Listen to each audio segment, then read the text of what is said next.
मंत्र पाठ। ओ सहनावतु सहनौ भुनक्तु सह वीर्यं करवावहै तेजस्विनावधीतमस्तु मा विद्विषावहै।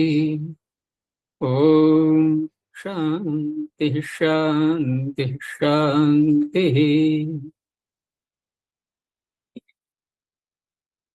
काशिका की 165वीं कक्षा, 5वें अध्याय के प्रथम पाद में तुमने 96 संख्या तक के सूत्रों को देख लिया। पूछना है कुछ? पीछे जो अधिकार चल रहा था कालात का, वो भी समाप्त हो गया है और आगे अब अन्य सूत्र आ रहे हैं। तो अगला सूत्र है व्युष्टादिभ्योण।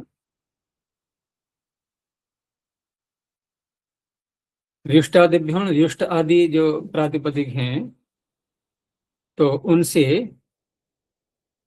उनसे अण प्रत्यय का विधान है और अर्थ पीछे से ले लिया गया है।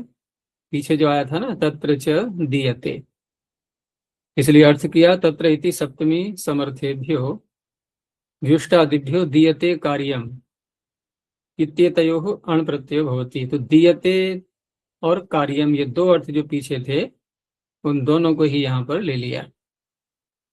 ये दोनों पृथक पृथक अर्थ हैं। और व्युष्ट शब्द जो है, ये काल, क्योंकि काल का अधिकार तो नहीं चल रहा है, लेकिन फिर भी ये कालवाची होता हुआ, और दिवस इनकी दिन का जो प्रारंभ का भाग होता है, दिन का जो प्रारंभ का भाग जब दिन निकल रहा होता है, उस काल को कहने वाला है। तो प्रातः काल बोल सकते हैं। तो इस तरह से व्युष्टे दीयते, प्रातः काल के समय में कोई चीज दी जा रही है उसके लिए, अथवा कुछ करना है, तो व्युष्टे दीयते कार्यम वा वैयुष्टम आदि को, उसको वृद्धि तो नहीं होगी लेकिन अयिजागम हो जाएगा। आगे है नैत्यम, तो नित्य शब्द से नैत्यम बन जाएगा। आगे कुछ और शब्द दिए वार्तिककार ने कि अण प्रकरणे अग्निपदादिभ्य उपसंख्यानम। अब यहाँ पर प्रत्यय वैसे प्राप्त क्या हो रहा था, यदि यथाविहित की दृष्टि से देखें, यदि व्युष्टादिभ्योण सूत्र न बनाए तो कालवाची होने से व्युष्ट से तो हो जाएगा, लेकिन अन्य जो शब्द हैं उनसे तो नहीं हो पाता। इनके पिछले सूत्र से हम कर सकते हैं, लेकिन यहाँ पर अन्य शब्द भी आएंगे जो कालवाची नहीं है, इसलिए अलग से भी सूत्र बनाना आवश्यक था। तो अग्निपद आदि ये जो शब्द हैं, यहाँ पर इनका भी ग्रहण कर दिया गया है। तो अग्निपद से बन जाएगा अग्निपदे दीयते कार्यम वा अग्निपदम। ऐसे ही पीलू मूल शब्द है तो पैलू मूलम। और वैसे तो इसमें गण में देखें तो गण में देखो अग्निपद शब्द आया हुआ भी है। वार्तिककार कह रहे हैं ना अग्निपदादिभ्य उपसंख्यानम, लेकिन अग्निपद तो इसमें है। अब या तो ये बाद में बढ़ा दिया गया होगा, क्योंकि जब अग्निपदादिभ्य कह रहे हैं इसका तात्पर्य है कि गण में नहीं लिया है शब्द ये, लेकिन अग्निपद तो आ रहा है। और कौन से शब्द हो सकते हैं उसका कोई वर्णन यहाँ पर है नहीं, जिनका कि उपसंख्यान करना चाह रहे हैं। तो ये सूत्र अपने में अलग हो गया, पीछे से अर्थ लेते हुए दीयते और कार्यम, इन अर्थों में हो गया। आगे कहा कि तेन यथा कथाच हस्ताभ्याम प्रणयतौ। अच्छा जी, किम किम वक्तव्यम न वक्तव्यम अत्रैव ते पठितव्यः। अच्छा हाँ, इसमें जो दिया है आगे पैलू मूलम के आगे कि किम वक्तव्यम, अर्थात ये वार्तिक कह करके क्या अग्निपदादि शब्दों का समावेश इसमें करना चाहिए। तो कहा न वक्तव्यम, उनको कहने की आवश्यकता नहीं है। असल में ये जो भाषा है ना, ये किम वक्तव्यम न वक्तव्यम, ये भाषा महाभाष्य की है। तो कभी कभी काशिकाकार को भी थोड़ा, क्योंकि रटे हुए हैं ना सारे महाभाष्य के वाक्य, तो मुख से निकल पड़ते हैं कभी कभी हर जगह तो नहीं निकलते। तो ये वहीं का वाक्य है ये, क्योंकि वहां तो वार्तिक जब भी आएगा तो इस तरह की बातें आएंगी, उपसंख्यान करें कि न करें। तो इन्होंने कह दिया न वक्तव्य नहीं कहना चाहिए, क्योंकि अत्रैव ते पठितव्या, उनको यहाँ पढ़ देना चाहिए। अब पढ़ देना चाहिए कह करके हो सकता है इसी कारण से अग्निपद इसमें सम्मिलित कर लिया गया हो, ये भी संभव है। तो जहां भी उपसंख्यान की बात आती है वहां अन्य समाधान महाभाष्यकार ने सब दिए हुए हैं। कुछ वार्तिक होते हैं कि जिनको स्वीकार कर लिया गया, नहीं तो भिन्न प्रकार से ही जो वार्तिककार जिस बात को बता रहा है वो भिन्न प्रकार से महाभाष्यकार उसको सिद्ध करने का प्रयास करते हैं, जहां तक संभव होता है वहां तक। तो आगे है तेन यथा कथाच हस्ताभ्याम प्रणयतौ। तो दो शब्द हैं इसमें, यथा कथाच और हस्त। अब यथा कथाच वैसे देखें इसका स्वरूप तो लग रहा है कि तीन अव्ययों का समुदाय है, यथा, कथा और च। अब ये शब्द जब हम तीनों अव्ययों का समुदाय मिला करके बोलते हैं तो एक विशेष अर्थ निकलता है इससे, और वो अर्थ स्वीकार किया गया है अनादर। और अनादर भी ऐसे नहीं, अनादर अर्थात तृतीया का अर्थ लेते हुए, तृतीया का अर्थ लेते हुए, इनके अनादर से, अनादर पूर्वक जब कोई कार्य होता है तो वहां यथा कथाच इस शब्द का प्रयोग करते हैं, उसी अर्थ में यहां पर लेंगे इसको। हस्त अलग है। तो दीयते कार्यम इति वर्तते, अर्थ वही ले लिए गए। तो तेन इति तृतीया समर्थाभ्याम यथा कथाच हस्ताभ्याम, हस्त शब्दाभ्याम यथासंख्यम णयतौ प्रत्ययो भवतः। तो यथासंख्य भी हो जाएगा इसमें, दीयते कार्यम इत्यतयोर अर्थयोः। प्रत्येकम अभिसंबंधः, दीयते कार्यम इत्यतयोः अर्थयोः प्रत्येकम अभिसंबंधः। तो इससे यथा कथाच की जो प्राप्ति हो रही है उसको कहा इन्होंने कि यहाँ पर यथा कथाच, जैसे अर्थ में तो इन्होंने यही लिखा कि ण और यत यथासंख्य करके हो जाएंगे। तो किस तरह से करेंगे फिर कि यथा कथाच शब्द से तो ण प्रत्यय हो जाएगा और हस्त शब्द से यत प्रत्यय हो जाएगा। लेकिन आगे कहा कि दीयते कार्यम इत्यतयोः अर्थयोः प्रत्येकम अभिसंबंधः, प्रत्यय के साथ में दीयते और कार्यम इन दोनों अर्थों का संबंध होगा। तो उस अवस्था में क्या होगा फिर यथासंख्यम नेष्यते, फिर तो यथासंख्य इष्ट नहीं है यहाँ पर, ठीक है ना। पहले तो अर्थ यही किया यथासंख्यम ने तो प्रत्यय होता है, तो ये तो हो गया वृत्तिकार का अपना मत। लेकिन जब इष्यते न इष्यते जब ऐसी बातें कही जाती हैं, ये किसी अन्य आचार्य का मत होता है। तो अन्य आचार्यों की दृष्टि से देखें तो वो ये कहना चाह रहे हैं कि इन दोनों अर्थों को दोनों ही शब्दों से ले लेंगे, दोनों शब्दों के साथ में ये अर्थ जोड़ दिए जाएंगे, उस समय यथासंख्य नहीं रहेगा। लेकिन जो उदाहरण दिया है इन्होंने वो उसी रूप में दिया है जैसा अर्थ इन्होंने स्वयं स्वीकार किया है। शब्द का अर्थ करते हैं यथा कथा च शब्दो अव्ययम, अव्यय समुदायो अनादरे वर्तते, तीन अव्ययों का समुदाय है ये और अनादर अर्थ में वर्तमान है ये। और अनादर अर्थ में क्योंकि तृतीया समर्थ से कर रहे हैं तो तृतीया समर्थ इस अव्यय से ही निकल आता है, तृतीया का ही अर्थ निकलता है इससे, जो अव्ययों का समुदाय है। तृतीयार्थ मात्रम च अत्र संभवती, न तो तृतीया समर्थ विभक्ति ही। अव्ययों के समुदाय में हम तृतीया तो विभक्ति नहीं ला सकते क्योंकि लोप हो जाएगा, उसका रहेगी ही नहीं वो। तो उस तरह से अर्थ तो वही लेना है। तो तृतीयार्थ मात्र यहाँ संभव है, अर्थात ऐसा अर्थ इन अव्ययों के समुदाय से निकल आता है। दीयते बोलेंगे जब जब क्रिया के साथ हम बोलेंगे तो क्रिया का विशेषण बन जाएगा ये पूरा अव्ययों का समुदाय। तो यथा कथा च दीयते अर्थात अनादर पूर्वकेण या अनादरेण दीयते, सीधा यही अर्थ निकल रहा है। अथवा अनादरेण कार्यम यथा कथा च कार्यम, तो याथा कथाचम। हस्तेन दीयते कार्यम वा, ये हस्तम यहाँ तो सामान्य ही अर्थ लेना है, हाथ के द्वारा दिया जा रहा है, हाथ की सहायता से। या हाथ के द्वारा संपन्न कोई कार्य, तो हस्त्यम। आगे संपादिनी। संपादिनी, तो मूल शब्द क्या हुआ? संपादिन। अब संपादन को किस तरह से लेंगे? संपादन का क्या अर्थ हो जाएगा? कि तो कर्ता में यहाँ पर प्रत्यय करेंगे, ठीक है ना। कर्ता में प्रत्यय करते हुए तो संपादन का क्या अर्थ बनेगा? आवश्यका धमर्णयोर णिनिहि। आवश्यक और आधमर्ण्य अर्थ में णिनि प्रत्यय का विधान किया गया है। तो अवश्य अर्थ में यदि लेते हैं तो अवश्यम संपद्यते, जो अवश्य ही संपन्न होता है। तो शब्द बन गया संपादिन, उसी का सप्तमी का है ये संपादिनी। तो तेन इत्येव तृतीया समर्थात संपादिनी अभिधेये ठय प्रत्ययो भवति। अच्छा, ये अर्थ क्या हुआ संपादन का? संपादिन शब्द का अर्थ हुआ जो अवश्य संपन्न हो रहा है। तो उसी को कहने के लिए किसी भी प्रातिपदिक से, क्योंकि यहाँ प्रातिपदिक का नाम थोड़ी है, बस इतना कह दिया तृतीया समर्था। तृतीया समर्थ कोई भी प्रातिपदिक हो सकता है, वो उससे ठय प्रत्यय हो जाएगा और बाद में उदाहरण में पूरा अर्थ स्पष्ट हो जाएगा। अब संपन्न हो रहा है कोई पदार्थ, तो उसका तात्पर्य क्या लेंगे? तो उसको थोड़ा सा और खोल दिया है, गुणोत्कर्ष संपत्ति ही।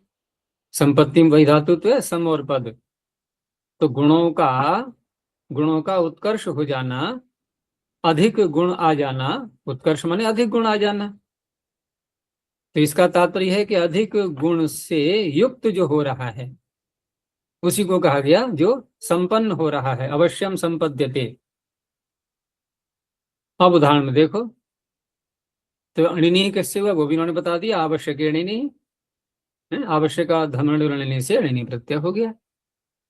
अब किसी का मुख है और उसने कानों में कर्ण वेष्टक लगा लिया, ठीक है ना। तो मुख सुंदर हुआ या कान सुंदर हुए? कानों में यदि कुंडल पहन लिए तो सुंदर मुख बना या कान बने? क्या कहा जाएगा? दूसरों को तो सीधा मुख ही दिखाई देता है ना, चेहरा पूरा, वो पूरा ही समझा जा जाता है। उसमें कान भी आ गए, आंखें भी आ गई, नाक भी आ गई, सब कुछ आ गया, बाल भी आ गए, सब कुछ आ गया उसमें। तो सुंदरता किसी कही जाती है? पूरे मुख की। वो पूरे मुख में कान भी आ गए। तो कर्ण वेष्टकाभ्याम संपादी, द्विवचन इसलिए है क्योंकि दोनों कानों में ही। अगर एक कान में पहन लिया तो फिर मुख सुंदर होगा कि असुंदर होगा? एक कान में अगर पहन लिया तो, इसलिए कर्ण वेष्टकाभ्याम संपादी मुखम कारण वेष्टकिकम मुखम। तो देखो निकल आया संपन्न होने का अर्थ है। इस तरह से संपन्न कौन हुआ? संपादन कौन है यहाँ पर? मुख। मुख कौन है? संपादिन। उसको कहने के लिए कारण वेष्टकिक ये शब्द बन गया। ऐसे ही पूरे शरीर की सुंदरता को यदि कहा जाएगा तो कैसे होता है? वस्त्रों से। और वस्त्र भी प्रायः करके दो होते हैं। एक भी हो सकता है पूरा जैसे पहन लेते हैं ऊपर से नीचे तक का, लेकिन प्रायः जो है दो भागों में वस्त्रों को बांट देते हैं। तो दो वस्त्र बन जाते हैं। तो वस्त्र युग माने वस्त्र का जो जोड़ा है, दो वस्त्र। तो वस्त्र युगेन बनेगा, युगेण। तृतीया में क्या बनेगा? क्या बनेगा? वस्त्र युगेण। हाँ होगा ना। तो वस्त्र युगेण संपादितम या संपादी शरीरम। अब यहाँ शरीर हो गया, तो वास्त्र युगिकम शरीरम, अर्थात वस्त्र युगेण विशेषतः शोभते। तो विशेषतः शोभते, ये वही उसी से अर्थ निकला है, गुणों का उत्कर्ष हो जाना। आगे कर्म वेशाद्यत। कर्मन और वेश दो शब्द। तो कर्म वेश शब्दाभ्याम, इसमें पुस्तक में कर्मन अलग से पढ़ दिया है, बात एक ही है। तो कर्मन वेश शब्दाभ्याम तृतीय समर्थाभ्याम यत् प्रत्ययो भवति संपादिनी इत्येतस्मिन् विषये। अब पिछले सूत्र से तो ठय की प्राप्ति हो रही थी, इसने यत् प्रत्यय कर दिया, ठयोपवादः। तो कर्मणा संपद्यते कर्मण्यम शरीरम, तो कर्म करके शोभायमान होता है शरीर, सुंदर बनता है क्या? तो यहाँ कर्म से तात्पर्य होगा एक विशेष प्रकार का कर्म। वो कौन सा होता है? व्यायाम। शरीर अच्छा बनता है व्यायाम से। तो कर्मणा संपद्यते, अब सामान्य कर्म अर्थ नहीं लेना है भाई, मजदूर बहुत कर्म करता है लेकिन उसका शरीर इतना सुंदर नहीं बन पाता, बल्कि निर्बल और हो जाता है वो, क्योंकि अधिक कार्य कर लेते हैं वो क्षमता से। तो यहाँ तात्पर्य है व्यायाम की दृष्टि से, व्यायाम रूपी कर्म से संपन्न होता है, अर्थात शोभित होता है शरीर। तो कर्मण्यम शरीरम। वेशेण संपद्यते, अच्छी वेशभूषा होती है उससे भी। अब यहाँ पर नट के लिए कहा जा रहा है, क्योंकि नट प्रायः करके भिन्न भिन्न अभिनय करने के लिए वेश बदलते हैं। तो वेश्यो नटः। बस ये दो सूत्र इस अर्थ के हो गए। अब आगे फिर अर्थ बदल गया। तस्मयी प्रभवती संतापादिभ्यः। तस्मयी यहाँ चतुर्थी समर्थ हो जाएगा। तो तस्मयी इति चतुर्थी समर्थेभ्यः संतापादिभ्यः प्रभवती इत्यस्मिन् विषये ठय प्रत्ययो भवति। संताप आदियों के लिए जो समर्थ है, प्रभवती माने समर्थ होना, इसलिए आगे कहा कि समर्थः शक्तः प्रभवती इत्युच्यते। समर्थ हो, और समर्थ का ही दूसरा अर्थ कह सकते हैं शक्त, उसका ही वही तात्पर्य है, तो उसके लिए कहा जाता है प्रभवती। और तस्मय जो चतुर्थी समर्थ प्रातिपदिक लेना है हमें, तो वहां पर चतुर्थी व्यक्ति करेंगे कैसे? तो क्योंकि समर्थता को लिया जा रहा है, और समर्थ का पर्यायवाची अलम शब्द भी होता है, तो अलम या अलम के पर्यायवाची जो शब्द हैं उस जैसा अर्थ कहीं निकल रहा होता है वाक्य में, तो वहां चतुर्थी का प्रयोग होता है। कौन सा सूत्र है अलम अर्थ चतुर्थी? नमः, स्वस्ति, स्वाहा, स्वधा, अलम। अलम पढ़ा हुआ है उसमें। तो संतापाय प्रभवती। अब संताप यहाँ क्या है? संतापिक सुना है ना, ज्वर का विशेषण, संतापिक ज्वर। तो संतापाय प्रभवती, जो शरीर में अधिक अच्छी प्रकार से ताप, यानी कि अधिक ताप देने में जो समर्थ है, ऐसा ज्वर आदि संतापिकः। दूसरा शब्द है सान्नाहिकः। तो सान्नाहिका में ये सन्नह शब्द है, ये सम उपसर्ग पूर्वक णः बंधने धातु से बनाएंगे, और इसका तात्पर्य होता है वो जो क्षत्रिय लोग युद्ध करने से पहले जो कवच धारण कर लेते हैं उसे कहते हैं संदृढ़ बंधने, बांधते हैं ना उसको शरीर में अच्छी प्रकार से कस करके, तो उसे कहा जाएगा सन्नाह। अब यहाँ पर सन्नाहाय प्रभवती जब कहेंगे तो क्या अर्थ निकलेगा इससे? ऐसा क्षत्रिय का पुत्र जो कि इस आयु का हो चुका, जो अब युद्ध करने योग्य बन चुका है, अर्थात कवच धारण करने योग्य बन चुका है वो, तब कहा जाएगा सन्नाहाय प्रभवती। तो सान्नाहिकः। तीसरे संताप आदि शब्द यहाँ इन्होंने गण में दे दिए हैं। अंत में जो दिया है गण सूत्र कि सक्तु मांस उदनाद विगृहीतादपि। सक्तु मांस और ओदन, इनसे अलग अलग भी कर लेंगे और पूरा शब्द मिला करके भी, समास करके भी उससे भी कर सकते हैं। आगे योगाद्यच। योग शब्दात यत् प्रत्यय भवति, चकारात ठय, अभी ले लिया, तस्मै प्रभवति इत्यस्मिन् विषये। अब यहाँ है योगाय प्रभवति, जो योग के लिए समर्थ है। अब योग के तो बहुत सारे व्यापक अर्थ हो सकते हैं, और योग्य शब्द का प्रयोग भी बहुत होता है व्यवहार में। योग्य शब्द बहुत प्रयोग में आता है, यौगिक नहीं आता है इतना, योग्य अधिक आता है। तो योगाय प्रभवति योग्य। अब योग किसी भी प्रकार का हो सकता है, किसी भी कार्य को करने में किस किस प्रकार से उसकी विधि होती है उन सब को जानने वाला, तो उसके लिए कहा जाएगा योग्य। और जो अंतिम अर्थ लेते हैं हम दर्शन की दृष्टि से योग कि चित्त की वृत्तियों का निरोध, तो उसको करने में जो समर्थ है वो भी योग्य है। वास्तव में तो यही अर्थ होता है, लेकिन वहां तक हर किसी की पहुंच नहीं हो पाती है। तो अन्य जो सामान्य कार्य हैं उसमें भी जो कुशलता प्राप्त कर लेता है उसको भी योग्य कह देते हैं। लेकिन वास्तविक अर्थ देखेंगे तो वही योग्य है जो योग करने के चित्त की वृत्तियों को रोकने में जो समर्थ है, योग्य है, वही वास्तव में योग्य है। आगे है कर्मण उकय। कर्म शब्दाद उकय प्रत्ययो भवति तस्मै प्रभवति इत्यस्मिन् अर्थे। तो कर्मण शब्द से करेंगे तो उकय प्रत्यय हो जाएगा, और अर्थ वही है पीछे का तस्मै प्रभवति, तो ठय का बन गया अपवाद, ठयोपवाद।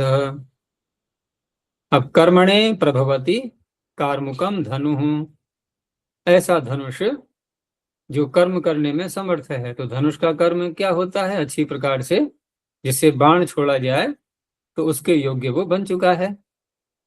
और वैसे तो कर्म शब्द बहुत व्यापक है, भाई कोई भी व्यक्ति यदि कर्म करने में समर्थ है तो उसको कार्मुक कहा जाना चाहिए। फिर तो कहा वृत्तिकार ने कि धनुषो अन्यत्र न भवति, है धनुष के अतिरिक्त अन्य कोई भी अभिधेय कार्मुक शब्द का नहीं बनता।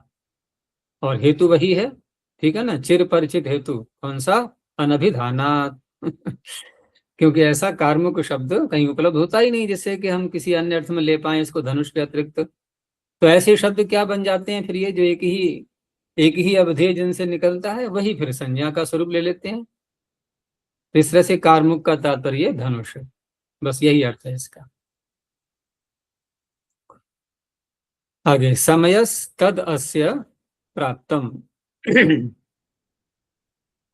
समय शब्दात और फिर है तद अस्य, तो तद इति प्रथमा समर्थात अस्य इति षष्ठ्यर्थे ठय प्रत्ययो भवति।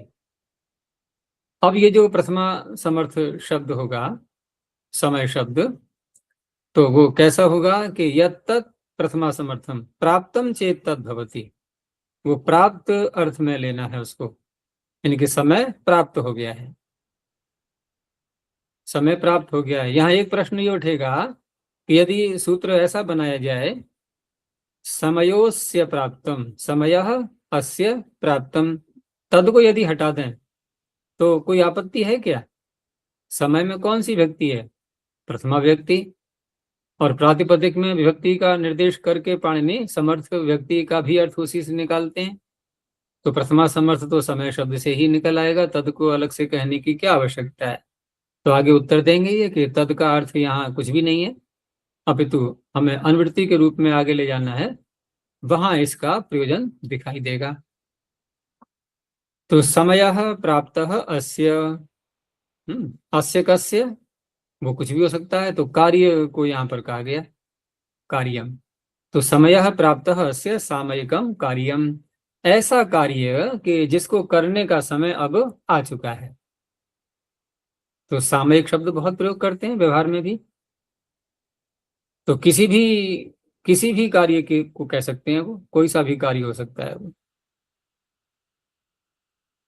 उसी को और स्पष्ट किया है थोड़ा सा कि उपनत कालम इत्यर्थः, उपनतः कालः यम, जिसको काल प्राप्त हो गया है। उपनत का तात्पर्य यहाँ प्राप्ति ही है, उपनत समीप में आ जाना। वैसे तो णम धातु अलग अर्थ में आती है, लेकिन यहाँ पर जो अर्थ निकालेंगे हम उपनत काल, यानी कि समय झुक गया है जिसके प्रति, यानी कि प्राप्त हो चुका है, ठीक है ना, उपनत कालम इत्यर्थः। तद के विषय में अंत में कहा कि समर्थ विभक्ति निर्देश उत्तरार्थ, आगे ले जाएंगे इसको, वहां इसका अर्थ स्पष्ट होगा।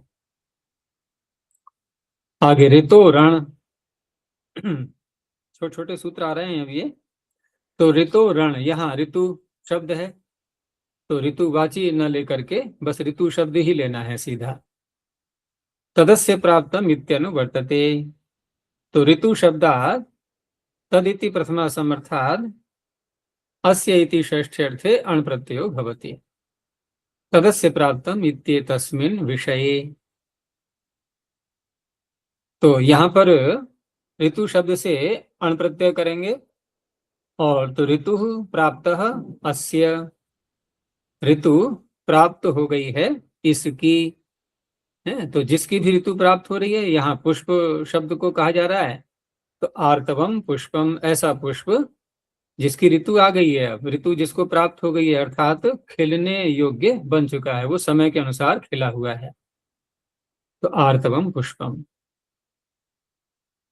वार्तिककार ने इसमें कुछ शब्दों का और अध्याहार करना चाहा कि तदस्य प्रकरणे उपवस्त्रादिभ्य उपसंख्यानम। तो उपवस्त्रादिभ्य कैसे विग्रह करेंगे यहाँ पर? उपवस्त्र आदि, यानी कि पहला शब्द इसमें उपवस्त्र बनेगा। उपवस्त्री, त्रिजंत शब्द है ये, उपवस्त्री। तो उपवस्त्री आदिभ्य उपसंख्यानम। और उपवस्त्री का क्या अर्थ होगा? उपसर्ग पूर्वक वस धातु जिस अर्थ में हम लेते हैं, तो भोजन न करना यानी कि उपवास। तो उपवस्त्री कौन हुआ? उपवास करने वाला। उपवास करने वाला। तो उपवस्ता प्रथमा समर्थ से करना है, तो उपवस्त्री का प्रथमा में क्या बनेगा? उपवस्ता। तो उपवस्ता प्राप्त अस्य, उपवस्ता प्राप्त हो गया है जिसको, तो उसे कहा जाएगा औपवस्त्रम। तो क्या अर्थ निकला इससे? उपवस्ता यानी उपवास करने वाला, अस्य प्राप्त, इसको प्राप्त है, भोजन। इसको है। भोजन। हाँ, अब किसी वस्तु को भी ले सकते हैं, यहाँ कोई निर्देश तो है नहीं, एक यौगिक अर्थ ही लेना है। तो औपवस्त्रम वो कुछ भी हो सकता है। उपवास करने के बाद जो भोजन करना है, या तो उसको ले सकते हैं, या अन्य कोई कार्य जो उपवास करते समय हम करते हैं उसको ले सकते हैं। तो वो कोई निश्चय नहीं है, कुछ भी हो सकता है। दूसरा शब्द भी उससे मिलता जुलता है, लेकिन अब विपरीत अर्थ में आ रहा है। उपवासता तो वो हो गया जो उपवास कर रहा है, भोजन नहीं कर रहा है। पराश्रिता कौन हो गया फिर? वो तो भोजन करने उपवास। वाला हो गया, और वो भी थोड़ा बहुत कम नहीं, प्रकर्ष रूप से, ठीक है ना। अब कुछ ज्यादा ही खाने वाला है। तो प्राशिता यानी प्राशित्री शब्द है यहाँ, पहले उपवस्त्री था, ये प्राशित्री है। तो प्राशिता प्राप्त अस्य प्राशित्रम। तो ये भी हम भोजन अर्थ में ले सकते हैं, भोजन खाने वाला, भोजन को प्राप्त हो गया, तो भोजन को कहेंगे प्राशित्रम। आगे छंदसी घस। तो पिछले सूत्र में जो ऋतु शब्द पढ़ा गया था, तो उसी के लिए कह रहे हैं कि वेद में इससे घस प्रत्यय हो जाता है। तो ऋतु शब्दात् छंदसी विषये घस प्रत्ययो भवति तदस्य प्राप्तम इत्यस्मिन् विषये।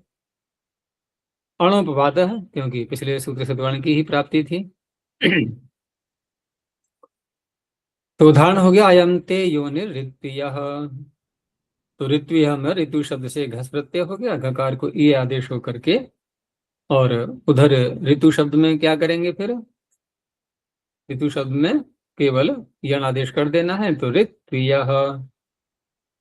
और यहाँ पर घस प्रत्यय है, तो गुण क्यों नहीं हुआ? यहाँ पर गुण होना चाहिए ना, क्योंकि हम जब भ संज्ञा करेंगे तो गुण की प्राप्ति होती है। लेकिन घस प्रत्यय सित है, और सित होने के कारण से सुप्तिंगंतम पदम न किए सिति च। तो पद संज्ञा होने के कारण से भ संज्ञा का बाद हो गया, भ संज्ञा न होने से और गुणा से गुण नहीं हो पाएगा। आगे है कालादियत। तो यहाँ तो ऋतु शब्द से घस का पीछे विधान किया था, यहाँ काल शब्द से ले रहे हैं। तो काल शब्दाद यत् प्रत्यय भवति तदस्य प्राप्तम इत्यस्मिन् विषये। अब तदस्य प्राप्तम, तो कालः प्राप्तः अस्य। अब ये बहुत सारे अभिधेय निकल सकते हैं इससे कि काल्य किसको कहा जाए। तो यहाँ इन्होंने ताप और शीत आदि अर्थों में ले लिया है। तो काल्यस तापः, अब यहाँ काल प्राप्त हो गया है इसको। अब काल्य तापः का अर्थ बनेगा क्या कि ये जो ताप है इस समय, अर्थात गर्मी ऊष्मा, ये ताप कैसा है? समय के अनुसार ही है। ये कोई बेसमय का ताप नहीं है। जैसे कभी कभी होता है ना, ऋतुओं में अचानक ऐसे ऐसे परिवर्तन हो जाते हैं। मान लो ग्रीष्म ऋतु चल रही है और एकदम ओलों की वृष्टि हो गई या कई दिन तक लगातार वर्षा हुई, तो कैसा मौसम लग जाता है, जैसे जनवरी फरवरी में आ गए हैं। हाँ, एकदम शीत ऋतु बन जाती है। तो वो समय के अनुसार नहीं है, वो ऋतु परिवर्तन समय के अनुसार नहीं हुआ, और समय के अनुसार है तो कहा जाएगा काल्यः। तो काल्यस्तापः काल्यम शीतम। आगे प्रकृष्टे ठें, कालादित्येव तदस्य इति च। सब वही अर्थ और वही प्रकृति आ रही है। प्राप्तम इति निवृत्तम, यहाँ जो पीछे से प्राप्त आ रहा था अवधेय के रूप में, वो समाप्त हो चुका है। अब यहाँ प्रकर्ष अर्थ में लेना है, तो प्रकर्षेण कालो विशेष्यते। प्रकृष्ट शब्द जो सूत्र में आया है भाव में ही प्रत्यय किया है, तो इसलिए प्रकर्ष अर्थ लेंगे उसे, और काल शब्द को उससे विशेषित किया जाएगा। तो प्रकर्षे वर्तमानात् कालात्, अब यहाँ पर काल एक सामान्य काल नहीं है, अपितु प्रकृष्ट काल कहा जाएगा वो। तो प्रकर्षे वर्तमानात् कालात् प्रथमा समर्थात् अस्य इति षष्ठ्यर्थे ठञ् प्रत्ययो भवति। तो प्रकृष्ट, प्रकृष्ट का यहाँ अर्थ करेंगे क्या? तो कहा दीर्घ, लंबा हो जाना, समय का अधिक समय तक हो जाना, यही उसकी प्रकर्षता है।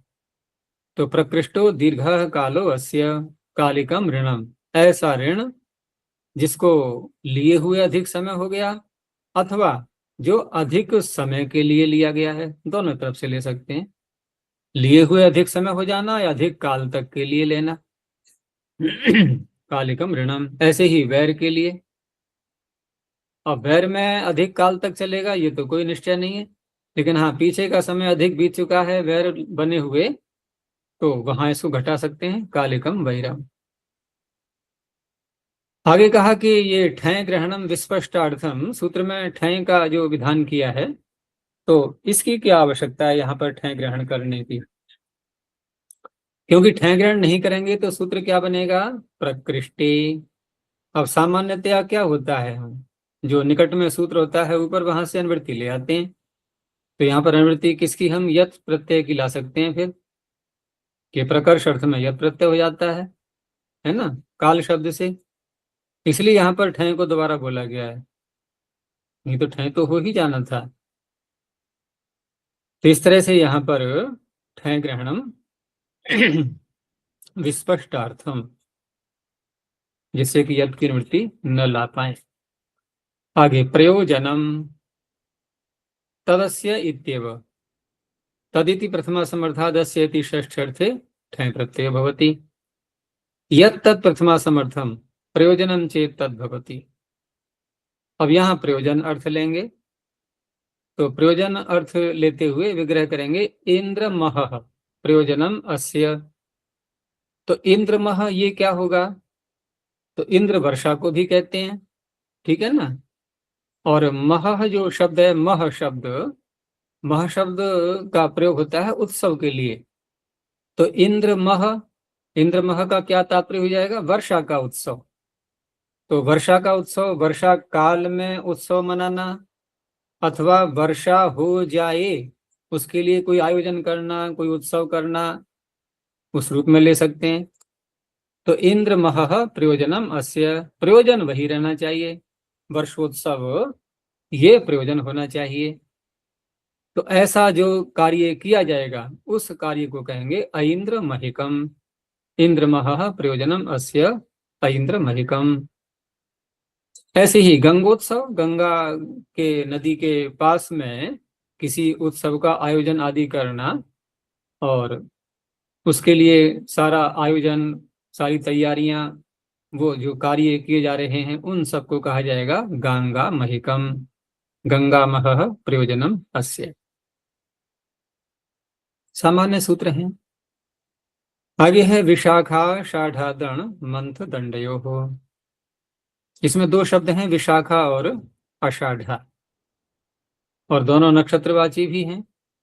तो विशाखा आषाढ़ा शब्दाभ्याम अण प्रत्यय भवति तदस्य प्रयोजनम इत्येतस्मिन् विषये यथासंख्यम मंथ दंडयोर अभिधेयो।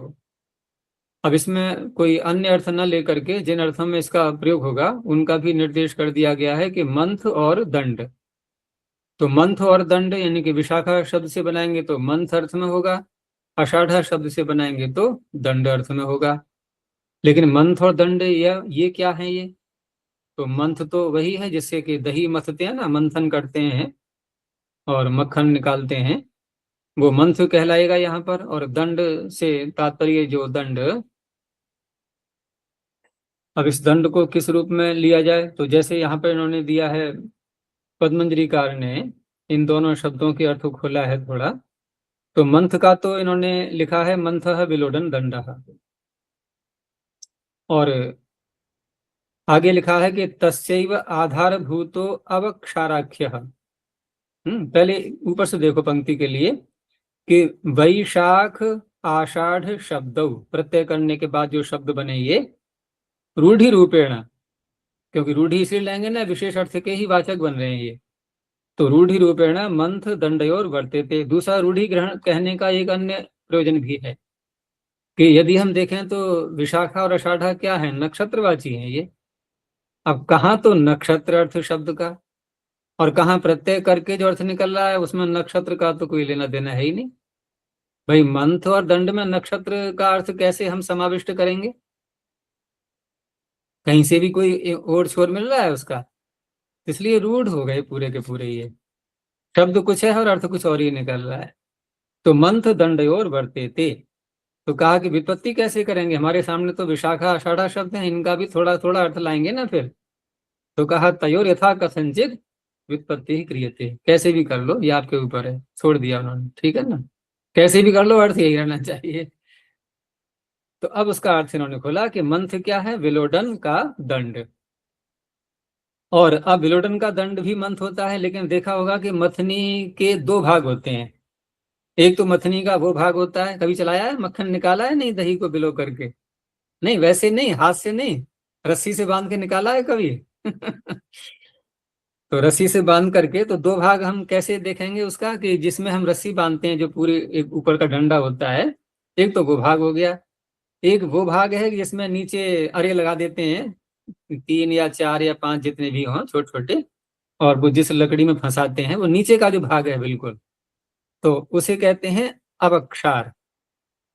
ठीक है ना, वही आगे लिखा है कि तस्यैव आधारभूतः अवक्षाराख्यः काष्ठ विशेष उच्यते। जिसका तो आधारभूत जो अवक्षाराख्य काष्ठ है उसको भी वैशाख शब्द से कहा जाएगा। तो दो इन्होंने अर्थ लिए इसके, एक तो विलोडन का जो दंड है ऊपर का भाग ले लें या पूरा ही ले लें, पूरे को ले सकते हैं, अथवा नीचे का जो काष्ठ विशेष है, इन इति अन्य, यानी कुछ आचार्य इसका अर्थ जो नीचे का काष्ठ है वो लेते हैं। और कुछ आचार्य क्या कहते हैं कि उभयम मिलितम इति अपरे, दोनों दोनों को मिला करके जो पूरा दंड बन गया। यानी प्रथम अर्थ लिया इन्होंने ऊपर का दंड, दूसरा अर्थ किया इन्होंने नीचे का जो भाग है काष्ठ, और तीसरा अर्थ किया कि दोनों को मिला करके। तो इस तरह से इसका प्रयोग होता है। दूसरा जो आषाढ़ शब्द बनेगा प्रत्यय करके, तो वहां कहा गया वृत्ति नाम दंड, जो सन्यासियों का जो दंड होता है वृत्तियों का, ये उसके लिए प्रयोग में आएगा। तो नक्षत्र का तो यहाँ कोई भी अर्थ नहीं निकल रहा है, ठीक है ना। तो इस तरह से ये दोनों शब्द बन जाएंगे। तो विशाखा प्रयोजनम अस्य वैशाखो मंथः, और आषाढ़ दंड प्रयोजनम अस्य इति आषाढ़ आषाढ़ प्रयोजनम अस्य इति आषाढ़ो दंड। तो दंड और मंथ अर्थ में ही लेना है। लेकिन ये प्रयोजन अर्थ कैसे निकालेंगे इसका? तो मैंने कहा ना कि यहाँ इस तरह से हम शब्द के अर्थ पे जाएंगे तो समस्या बनी रहेगी। बस केवल हमें ये देखना है कि वैशाख और आषाढ़ शब्द विशाखा आषाढ़ से अण प्रत्यय करके बना लिए, और इन इन अर्थों में इनका प्रयोग होता है बस। आगे हम व्युत्पत्ति के अनुसार अर्थ ले सकते हैं। जो अगला वार्तिक का दिया है कि चूडादिभ्य उपसंख्यान, चूड़ा आदि जो शब्द हैं इनका भी उपसंख्यान कर देना चाहिए। तो चूड़ा तो हम जानते ही हैं, किसे कहते हैं चूड़ा? चूड़ा किसे कहते हैं? बालों के लिए बालों का नाम चूड़ा है, या बालों को काटने का नाम चूड़ा है?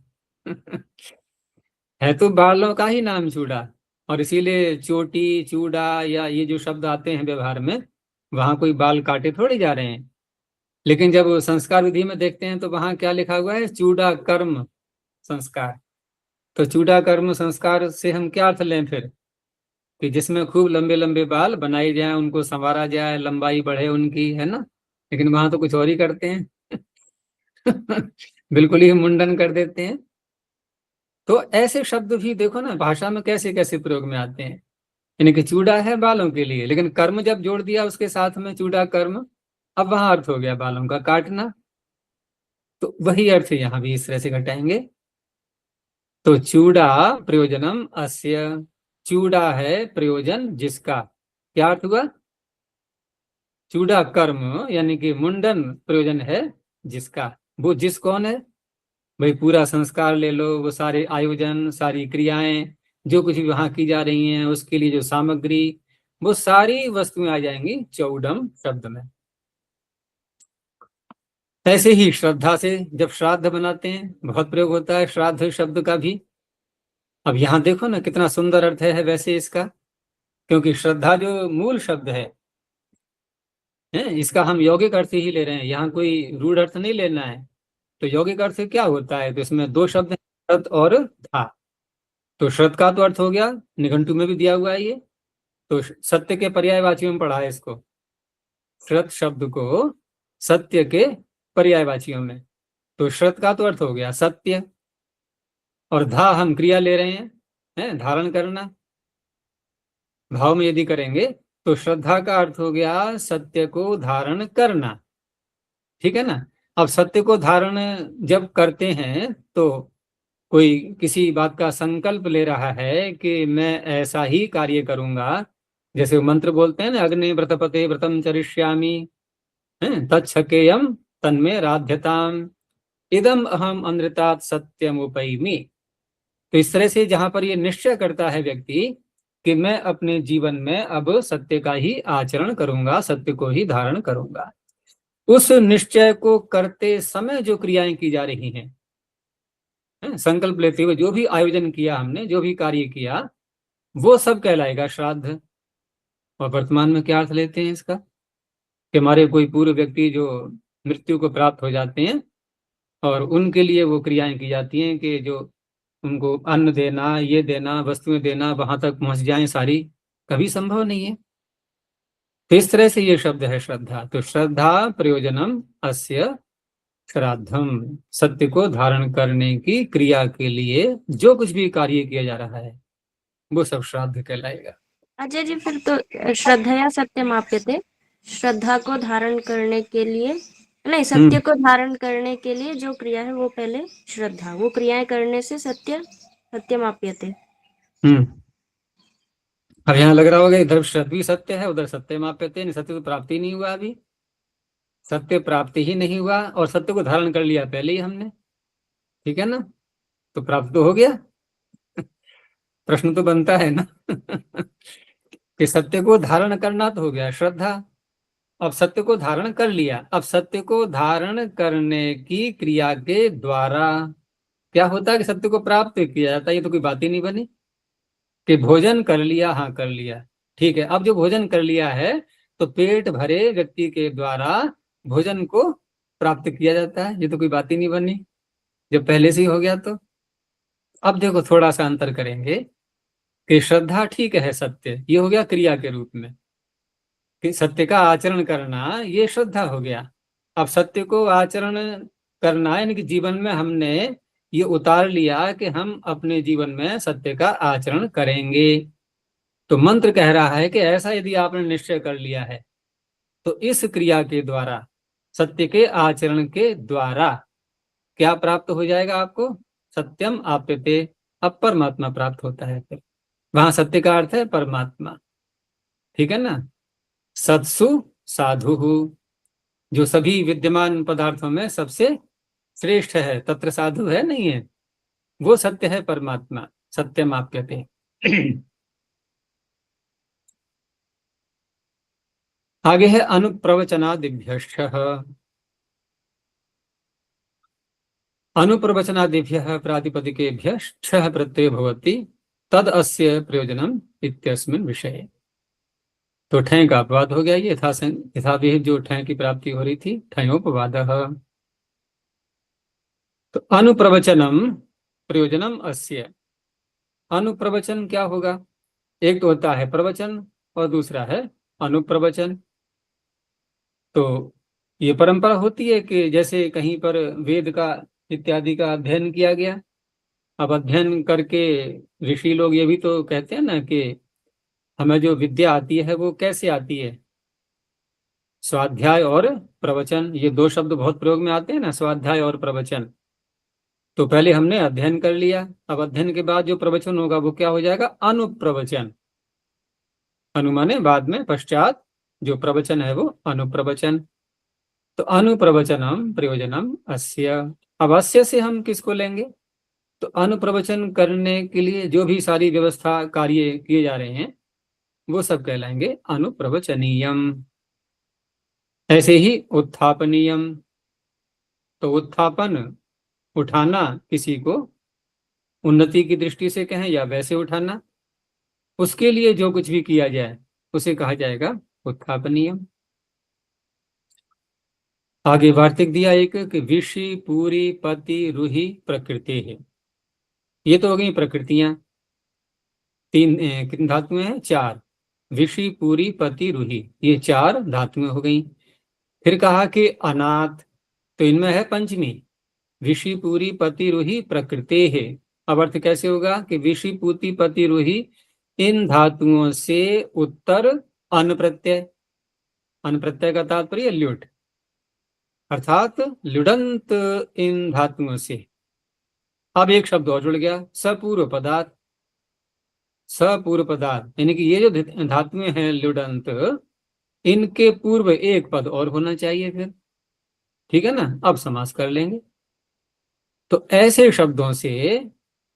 शब्दों से जिनके पूर्व पद में कुछ आ रहा हो और ये धातुएं भी लुडंत हो, तो ऐसे शब्दों से छ प्रत्यय होता है। तदस्य प्रयोजनम, इस अर्थ में इनका उपसंख्यान करना चाहिए। तो पहले विष का ले लिया इन्होंने, तो विष से बना लिया प्रवेशन शब्द, ये हो गया लुडंत। गृह शब्द के साथ में समास कर दिया, तो गृह प्रवेशनम प्रयोजनम अस्य। अब मान लो कहीं गृह प्रवेश की क्रिया हो रही है, अब उसके लिए जो भी आयोजन किया जा रहा है, संस्कार आदि यज्ञ कर्म जो कुछ भी किया जा रहा है, उसको कहा जाएगा गृह प्रवेश नियम, ठीक है ना। ऐसे ही पूर्व धातु से पूर्ण बना लिया पहले, और प्रपा शब्द पूर्व में है उसके, तो प्रपा पूर्णम प्रयोजनम अस्य इति प्रपा पूरणीयम। ऐसे ही अश्व प्रपतनीयम, प्रासाद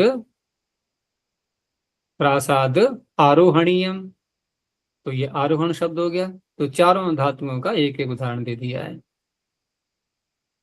आगे कहा कि स्वर्ग आदिभ्यो यद वक्तव्य, स्वर्ग आदियों से यद प्रत्यय हो जाएगा। तो स्वर्ग प्रयोजनम अस्य, तो स्वर्ग्यम, ऐसा कोई कर्म जिसका प्रयोजन स्वर्ग की प्राप्ति, उस कर्म को कहेंगे स्वर्ग्यम। यश की प्राप्ति जिस कर्म से होती है यशस्यम। ऐसे ही आयुष्यम, कर्म ले लें या वस्तु ले लें, जैसे आयुष्यम है, उसमें आयुर्वेद में कहते हैं ना आयुष्यम वही घृतम। घृत क्या है? आयुष्य, तो क्या अर्थ हुआ? आयु प्रयोजन है उसका, यानी कि आयु देने वाला है वो, आयुष्यम। काम्यम, काम धातु काम शब्द से बन जाएगा इच्छा। ऐसे ही धन्यम, धन्य शब्द, तो धन्य शब्द में धनम प्रयोजनम अस्य, वो धन्य हो गया। आगे कहा पुण्याह वाचनादिभ्यो लुग वक्तव्य। शब्द क्या है? पुण्याह वाचन। तो पुण्याह वाचन का क्या अर्थ होगा? वाचन का क्या अर्थ होता है?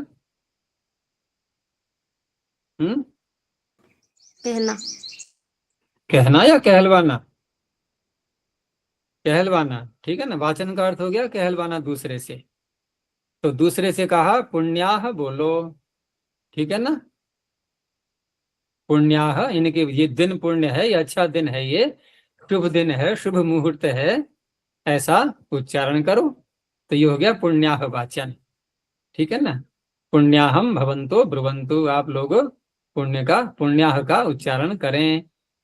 तो पुण्याह वाचनादिभ्यो, अगर इस शब्द से हम प्रत्यय करेंगे प्रयोजन अर्थ में, तो वहां जो प्रत्यय लाएंगे आप उसका लुक कहना चाहिए, तो शब्द वही का वही रहेगा। तो पुण्याह वाचनम प्रयोजनम अस्य पुण्याह वाचनम। अब पहले पुण्याह वाचन भाववाचक शब्द था, पुण्याह का बुलवाना। अब जो शब्द बना इसका अर्थ क्या हो गया कि उसके लिए किया जाने वाला कोई भी कार्य, तो पुण्याह वाचनम। ऐसे ही स्वस्ति वाचन शब्द बोलते हैं नहीं हम लोग, अग्निमीडे पुरोहितम बोलते ही शुरू हो जाते हैं मंत्र बोलना। तो इन सब मंत्रों के समूह को क्या नाम दिया है महर्षि दयानंद ने? स्वस्ति वाचन। ये उन्हीं के द्वारा दिया हुआ नाम है, शांतिकरण और स्वस्ति वाचन। अब स्वस्ति वाचन में घटाओ इसको, देखो स्वस्ति अर्थात कल्याण, स्वस्ति का अर्थ कल्याण होता ही है, तो कल्याण का बुलवाना, ठीक है ना, कल्याण को प्रकट करवाना। हम स्वस्ति वाचन क्यों बोल रहे हैं, उन मंत्रों का उच्चारण क्यों कर रहे हैं? देखो एक तो हो गया भाव में शब्द कल्याण का बुलवाना, बस, तब भी स्वस्ति वाचन। अब प्रयोजन अर्थ लेकर के हमने प्रत्यय ला करके उसका लुक कर दिया, अब भी स्वस्ति वाचन। तो वहां जो स्वस्ति वाचन शब्द है, जो वहां पर हेडिंग के रूप में आता है, शीर्षक के रूप में स्वस्ति वाचनम, तो क्या अर्थ होगा वहां पर? यही प्रयोजन अर्थ में ला करके प्रत्यय उसका लुक कर दो। अब क्या अर्थ निकलेगा कि कल्याण का बुलवाना, उन मंत्रों के द्वारा प्रकट करवाना, यानी कि हमारे जीवन में कल्याण हो जाए ऐसा जिन मंत्रों का प्रयोजन है, वो मंत्र ही पूरा समुदाय हो गया स्वस्ति वाचन। ठीक है ना, तो स्वस्ति वाचन उनका प्रयोजन हो गया। तो स्वस्ति वाचन में एक में भाववाचक शब्द हो गया और एक में उन मंत्रों के समूह का नाम भी हो गया पूरा। ऐसे ही शांति वाचनम, वहां उन्होंने शांतिकरण शब्द को बोल दिया है, वो भी तात्पर्य वही है उसका। तो ये शब्द इसमें और बढ़ा दिए गए वार्तिककार के द्वारा। आगे है समापनात् सपूर्व पदार्थ, इसमें एक शब्द है समापन। तो समापन शब्दात सपूर्व पदार्थ, विद्यमान पूर्व पदार्थ, उसी का अर्थ खोला, छह प्रत्यय भवति तदस्य प्रयोजनम इत्यस्मिन् विषये। संयुपवादः, तो छंदः समापनम प्रयोजनम अस्य। अब छंद का समापन क्या होगा? छंद पाठ यानी कि मंत्र पाठ जो चल रहा है, अब उसकी समाप्ति हो रही है। जैसे कोई यज्ञ किया है, पारायण यज्ञ करते हैं ना, पूरे वेद का मंत्र बोल करके आहुति देते हैं, तो आज उसका अंतिम दिन, अंतिम दिन चल रहा है, अंतिम अध्याय चल रहा है। अब उसके लिए जो भी कार्य किया जा रहा है, यज्ञ आदि या अन्य कर्म सब, तो छंदः समापनम प्रयोजनम अस्य, या कोई उत्सव कर दिया उसी उपलक्ष्य में, तो उसे कहेंगे छंदः समापनीयम। तो ये छह प्रत्यय का बन गया। ऐसे ही व्याकरण समापनीयम, ठीक है ना, व्याकरण समापन जिसका प्रयोजन है। पद ग्रहण किया है सूत्र में सपूर्व पदार्थ, तो पद से क्या तात्पर्य, क्योंकि सपूर्वात ऐसा भी कह सकते थे, तो ये बातें पीछे भी अनेकों बार आ चुकी हैं कि जब ऐसा बोलते हैं सूत्र में तो उनका तात्पर्य होता है कि प्रत्यय भी तो पूर्व में हो सकता है सपूर्वात कहने से, तो प्रत्यय को पूर्व में नहीं लेना है, पद को पूर्व में लेना है। तो पद ग्रहणम बहुच पूर्व निरासार्थम, और ये एक ही प्रत्यय ऐसा है जो बार बार बाधा डालता है, बहुच। और तो सारे शालीनता से प्रकृति के अंत में जाके बैठ जाते हैं बिल्कुल शांति पूर्वक। ये एकदम निराला है, ये क्या कहता है, नहीं मैं तो आदि में बैठूंगा। तो फिर इसके कारण से पाणिनि जी को अनेकों सूत्रों में पद शब्द जोड़ना पड़ा है। इसी एक ही प्रत्यय ने उथल पुथल मचा रखी है। ये भी अगर अंत में आ जाता तो बहुत से सूत्र हल्के हो जाते ना थोड़े।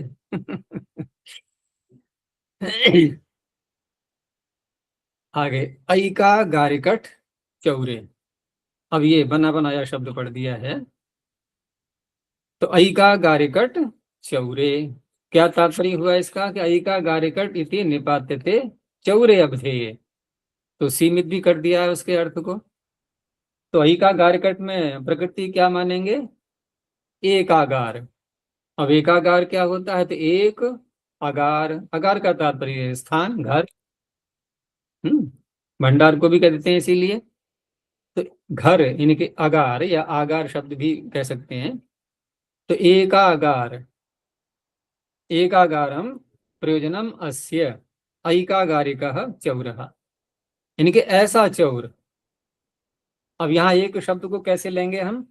एक शब्द को लेंगे ऐसे इस अर्थ में कि जिस घर को, जिस घर में जाकर के चोर को चोरी करनी है, वो घर कैसा है उसने पता लगा लिया कि इसके जो स्वामी हैं, इसके मालिक इस समय नहीं है, घर खाली है, इनके असहाय हो गया घर अब।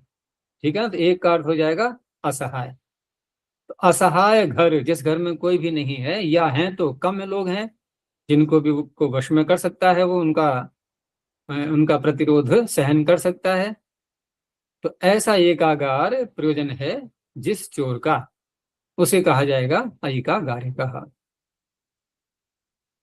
स्त्रीलिंग में बनाएंगे तो क्योंकि टकार लगा दिया है तो टिड्ढाणे से ङीप करके ऐकागारिकी। तो कहा कि टिड्ढाणे से ङीप करते समय आपको ये ध्यान नहीं आया कि टित होने पर भी ङीप होता है और ठै प्रत्यय करेंगे तो ङीप नहीं है क्या उसमें? है ठक ठै, ठै प्रत्यय है नहीं है अंत में। तो ठै प्रत्यय हो करके क्या ङीप नहीं कर सकते थे आप? तो किमर्थम इदम निपात्यते, निपातन करने की क्या आवश्यकता थी? आपको सूत्र क्या बनाना चाहिए फिर? एकागारात चौरे, बस। आपने बना बनाया शब्द क्यों पढ़ा उसमें टकार जोड़ करके? हैं किमर्थम इदम निपात्यते यावता प्रयोजनम इत्येव सिद्धष्ट है। और फिर प्रयोजन अर्थ आ ही रहा है, बस सीधा ठय प्रत्यय उससे हो ही जाता। ठीक है ना? चौरे नियमार्थ, और चौरे नियमार्थम वचनम। अब यहाँ पर उत्तर दे रहे हैं वो कि जब हम इसमें ठय प्रत्यय को स्वीकार करेंगे तो उस अवस्था में हमें ये सूत्र की भी क्या आवश्यकता रहेगी फिर? तदस्य प्रयोजनम, इससे हो जाता ठय। लेकिन उससे यदि ठय करेंगे तो ङीप तो हो जाएगा, ङीप में तो कोई बाधा नहीं है। लेकिन उस अवस्था में जो विशेष अर्थ हम लेना चाह रहे हैं चौर अर्थ, वो तो नहीं आएगा। तो चौरे नियमार्थम वचनम, कि चौर अर्थ में, चौर अर्थ में ही ये शब्द प्रयोग में आए, उसके लिए ये सूत्र बनाया गया है। तो इह माभूत, यहां न होने लगे कि एकागारम प्रयोजनम अस्य भिक्षु हो। अब किसी भिक्षु का प्रयोजन क्या है? कोई घर उसने निश्चय कर लिया कि आज मुझे उस परिवार से, उस घर से भिक्षा लेकर के आना है, और चल दिया। तो उसका प्रयोजन जो घर बना, तो उसको उस अर्थ में लेते हुए यहाँ पर प्रत्यय न हो जाए। एकागारम प्रयोजनम अस्य भिक्षु हुई थी।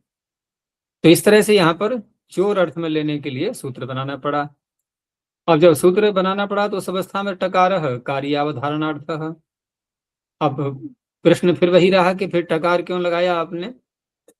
टकार लगाने की क्या आवश्यकता है? तो कहा टकारः कार्यावधारणार्थः, कुछ कार्य का निश्चय करने के लिए।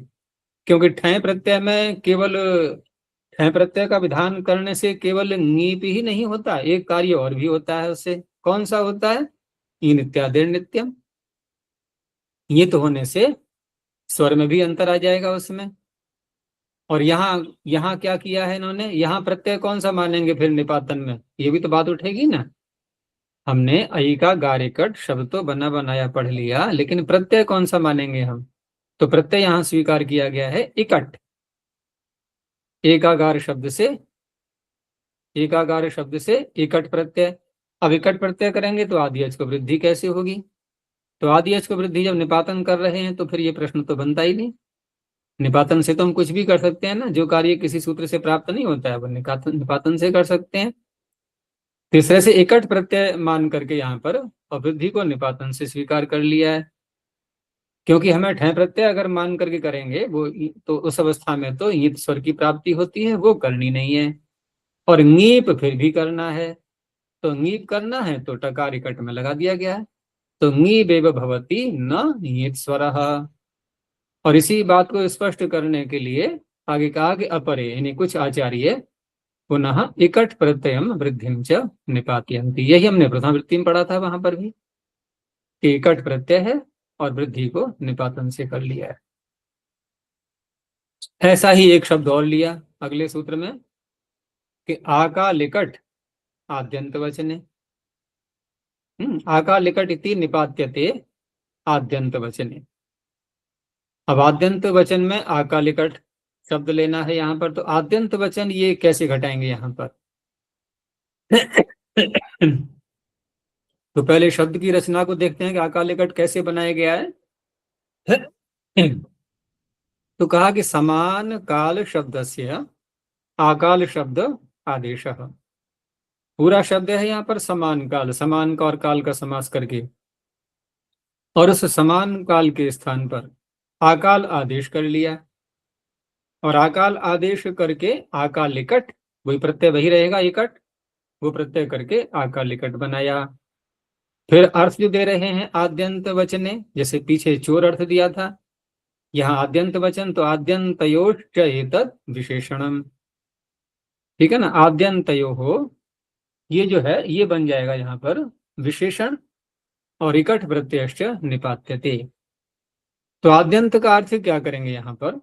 तो देखो शब्द क्या था पहले, समान काल, और समान काल को आकाल आदेश किया गया, तो समान काल का अर्थ भी तो आएगा ना उसमें, उसके उसी के स्थान पर आकाल आदेश किया गया है। तो समान काल का क्या अर्थ होगा? एक ही काल, वही काल। तो देखो देखा होगा जब विद्युत चमकती है, बिजली आकाश में, तो कितनी देर तक रहती है वो चमक? कभी स्टॉप वॉच लगा करके देखना। जब तक स्टॉप वॉच का बटन दबाओगे उसको स्टार्ट करने के लिए, तब तक वो बिजली दिखाई नहीं देगी फिर तो कहने का तात्पर्य है कि जब प्रारंभ हुई तभी समाप्त हो गई, है ना, क्षण भर में ही। जिस क्षण प्रारंभ हुई चमकी, उसी क्षण समाप्त भी हो गई। अगर कोई उसका कैमरे से फोटो लेना चाहे तो ले पाएगा? ले पाएगा, लेकिन कैसे? कि हमने कैमरा खोल के रख लिया और बार बार चमक रही है, तो जिसका हम फोटो लेना चाहे थे उसका नहीं, अगले वाली का आएगा फिर वो। या फिर हम वीडियो बनाएं पूरा और अनेकों बार चमक रही है बिजली, तो मध्य में फंस जाएगी कहीं ना कहीं। लेकिन यहाँ तात्पर्य है कि जब विद्युत आकाश में चमकती है तो उसका जो काल होता है वो चमकने का और नष्ट होने का काल एक ही है, वही समान काल है। और वही आद्यंत हो गया, यानी कि वही आदि है उसका और वही अंत है। तो समान कालौ आद्यंतौ अस्य, विग्रह ऐसे ही करेंगे कि समान काल, एक ही काल, वही आदि है वही अंत है जिसका। तो ऐसे स्तन यत्न को कहा जाएगा आकालिक। अब क्योंकि इसके पर्यायवाची विद्युत के स्तन यत्न के और शब्द भी हैं, तो विद्युत शब्द भी कहते हैं उसके लिए, लेकिन विद्युत शब्द आता है स्त्रीलिंग में, तो फिर उसका विशेषण ये आकालिक शब्द ये भी स्त्रीलिंग में आएगा। तो इसीलिए टित किया गया था इसको, टित होने से नीप होकर के आकालिकी विद्युत। उसी अर्थ को खोल रहे हैं आगे कि जन्मना तुल्य काल विनाशा। जन्म के साथ में ही, जन्म के साथ में ही विनाश भी तुल्य है। तो जन्मना तुल्य काल विनाशा है, तुल्य है, तुल्य काल है, तुल्य काल है विनाश का जिसका। ठीक है ना, विनाश का भी काल वही है और जन्म का भी काल वही है। तो जन्म के साथ विनाश का काल तुल्य है जिसका, तो जन्मना तुल्य काल विनाशा। उसी को और स्पष्ट किया कि उत्पादानंतरम विनाशिनी इत्यर्थः। उत्पाद के तुरंत ही बाद, अनंतर माने व्यवधान रहित, उत्पाद के तुरंत बाद ही विनाश होने वाली। आगे वार्तिककार ने कहा कि इसको ऐसे भी कर सकते हैं कि आकालात ठंश्च, आकाल शब्द से ही, ठीक है ना, आकाल शब्द से ही ठन प्रत्यय कर लेंगे, ठन, और चात ठैंच, क्योंकि आप बना रहे हो आकालिकी, आप बना रहे हो आकालिकी, और ठन करेंगे तो ङीप नहीं कर पाएंगे, तो ठै करेंगे तो ङीप हो जाएगा, तो चात ठैंच, ठै भी कर सकते हैं। तो आकालिका, इनकी पिछले सूत्र से, इन सूत्र से तो आकालिकी बन गया, लेकिन आकालिका भी बनाना है, तो वार्तिककार का कहना है कि ठन प्रत्यय को भी इसमें कर देना चाहिए, तो अकालिका विद्युत, ये इस तरह से बन जाएगा। और ठय का अकालिक ही बना ही लिया हमने। तो अब यहां पर हमने एक प्रकरण को और पार कर लिया। वो कौन सा प्रकरण है, कहां से प्रारंभ हुआ था? पीछे हमने ठक का समाप्त किया था, आरहा दगोपुच संख्या परिमाणाठ। लेकिन उसके पूर्व जो सूत्र है प्राग वतेष्ठ, तो देखो ना वती भी आगे आ ही रहा है, इसलिए ठय की अवधि पूर्ण हो गई, ठय पूर्णो अवधि ही। अब यहां से जो अवधि प्रारंभ होगी आगे, किसकी अवधि प्रारंभ होगी अब? तो किसकी अवधि प्रारंभ होगी अब, बोलो। अब स्वतंत्र रूप से आ रहे हैं थोड़े थोड़े, कोई वैसा बड़ा नहीं है अभी, ठीक है ना। तो अब उस प्रकार का नहीं है कि प्राग कह करके और हम एक लंबा अधिकार चलाएं अभी। तो अलग अलग अलग अलग थोड़े थोड़े क्षेत्र में ये अर्थ आते रहेंगे। इसलिए जो प्रागवतीय प्रागवतीय अब तक बोलते चले आ रहे थे, हैं? पहले तो कहा था हमने प्राकृताच, प्राकृतीय कहा था, फिर प्रागवतिष्ठ, वहां से फिर प्रागवतीय चल पड़ा था। तो अब वो भी समाप्त हो गया है। ठीक है, फिर यहीं तक रखते हैं, आगे फिर कल देखेंगे इसको।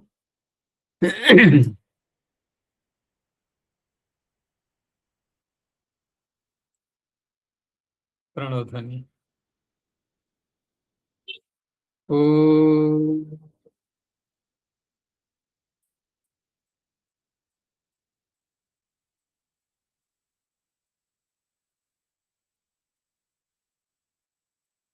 ओ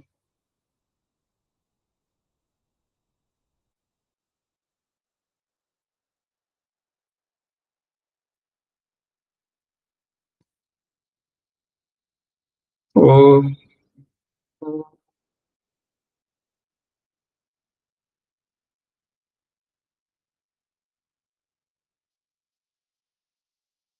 शांति शांति शांति।